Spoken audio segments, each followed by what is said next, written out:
Assalamualaikum warahmatullahi wabarakatuh.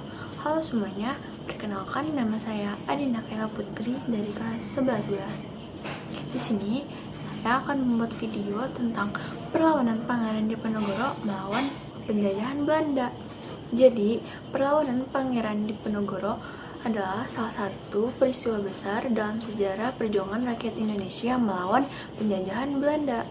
Perang Diponegoro berlangsung selama 5 tahun, yang bermulai pada awal tahun 1825 sampai yang berakhir pada tahun 1830. Nah, jadi tokoh-tokohnya itu ada Pangeran Diponegoro dan Jenderal De Cook. Pangeran Diponegoro adalah pemimpin utama dari pihak Indonesia.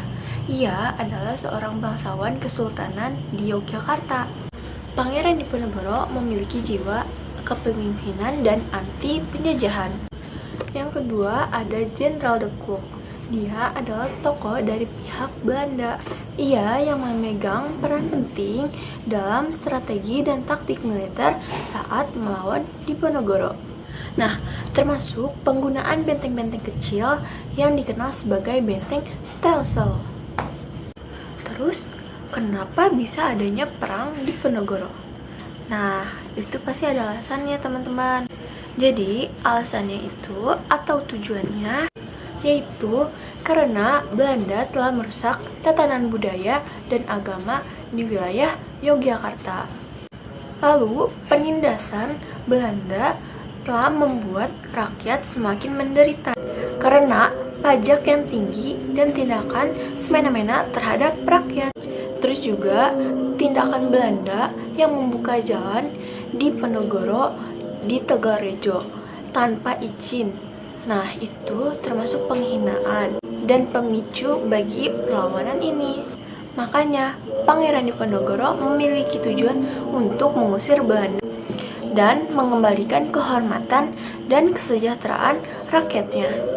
Lalu ada jalannya perlawanan yang dimana Pangeran Diponegoro menggunakan strategi perang gerilya. Apa sih strategi perang gerilya? Jadi, strategi perang gerilya yaitu perang yang memanfaatkan dukungan rakyat setempat dan geografis yang menguntungkan. Perlawanan ini mendapat dukungan besar dari berbagai kalangan masyarakat, termasuk petani, ulama, dan bangsawan yang kecewa dengan Belanda. Taktik perang gerilya sempat mempersulitkan Belanda, namun karena Belanda mempunyai taktik benteng stelsel, yaitu benteng-benteng kecil, jadi dia membuat atau mempersempit pergerakan pasukan Diponegoro. Jadi, meskipun berhasil dalam menggempur pasukan Belanda dalam beberapa pertempuran besar, pada akhirnya tahun 1830 Pangeran Diponegoro ditangkap oleh Belanda setelah perlawanan panjang dan sengit. Penangkapannya dianggap sebagai titik balik perang tersebut. Meskipun perlawanan terhadap pihak pribumi tetap berlanjut setelahnya. Lalu, setelah ditangkap, beliau diasingkan ke Manado di Sulawesi Utara, di mana beliau meninggal pada tahun 1855.